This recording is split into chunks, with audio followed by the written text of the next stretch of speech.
Bismillahirrahmanirrahim. Assalamualaikum warahmatullahi wabarakatuh.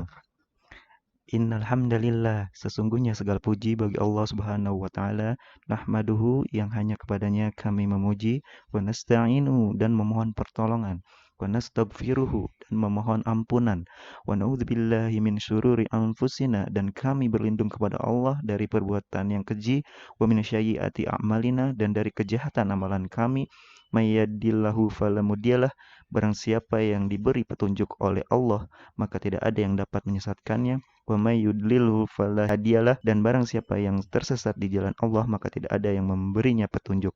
Asyhadu an la ilaha illallah, aku bersaksi bahwa tidak ada Tuhan selain Allah. Wa asyhadu anna Muhammadan abduhu wa rasuluhu la nabiyya abad dan aku bersaksi bahwa Muhammad adalah utusan Allah dan tidak ada nabi setelahnya. Allahumma sholli ala Muhammad. Semoga Allah memberikan keselamatan kepada Nabi Muhammad wa ala ali Muhammad dan juga kepada keluarganya.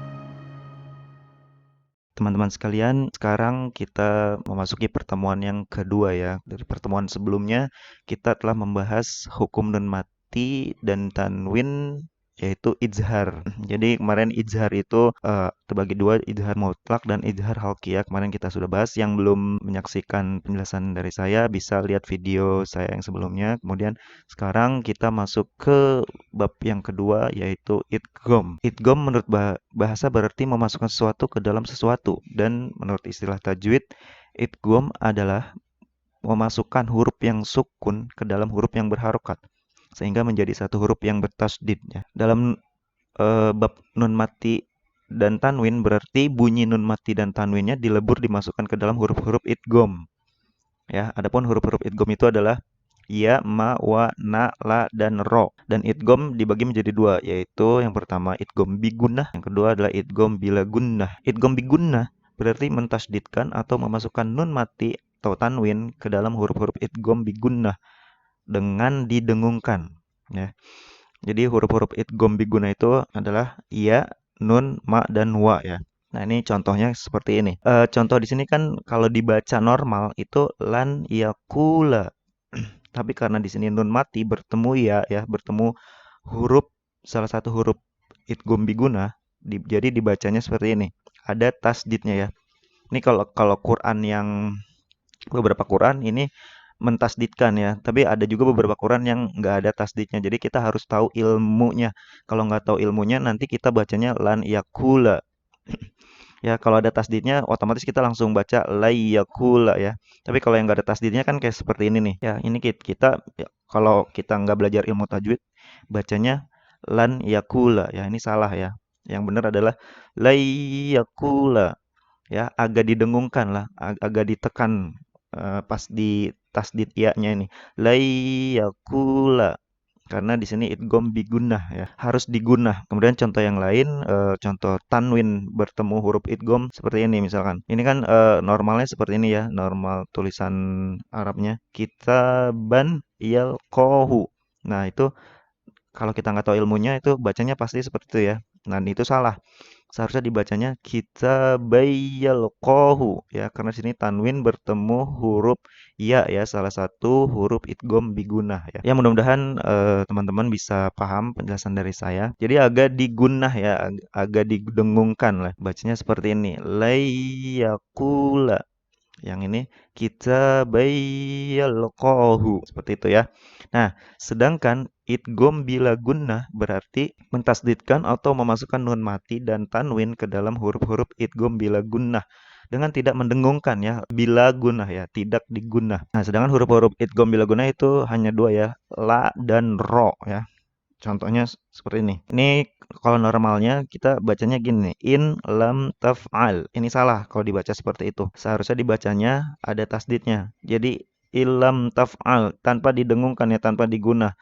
Ya, bukan begini nih, ilam taf'al itu salah ya. Karena ini idgham bila guna jadi tanpa didengungkan, tanpa digunah. Ya, jadi gini aja. illam taf'al gitu. Illam taf'al ya. Nah, contoh yang lain ini nun mati ketemu ro ya. Tadi nun mati ketemu lam ya. Dibacanya illam taf'al ya. Jangan dibaca ini juga in lam taf'al, itu salah juga. Nah, sekarang nun mati ketemu ro. Ini Arab apa tulisan Arab normalnya seperti ini.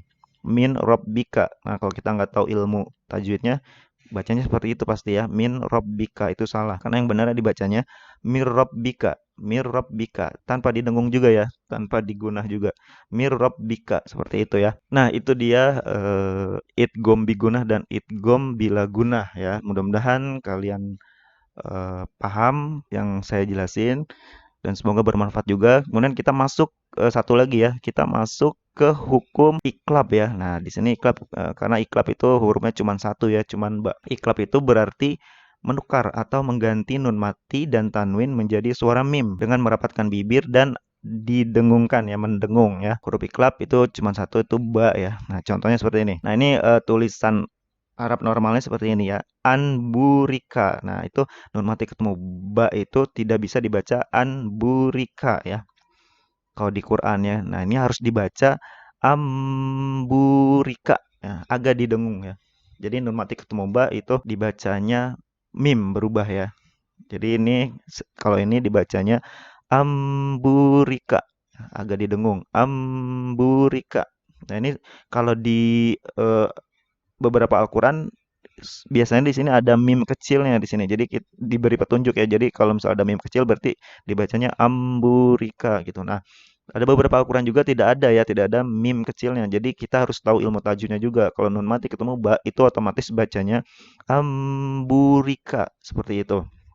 Nah, sekarang contoh yang tanwin. Nah, yang tanwin ini tulisan normal Arabnya seperti ini. Amadan ba'idan ya. Nah, kalau kita nggak tahu ilmunya, pasti bacanya seperti itu ya, amadan ba'idan. Nah, ini harusnya dibaca amadam ba'idan. Amadam ba'idan. Ya. Nah, mudah-mudahan teman-teman bisa dipahami ya penjelasan dari saya. Mungkin pertemuan yang ini sampai di sini dulu ya, sampai di iklab ya. Nanti pertemuan selanjutnya, insya Allah kita akan membahas hukum ikhfa ya. Oke, baik. Mungkin sampai di situ dulu.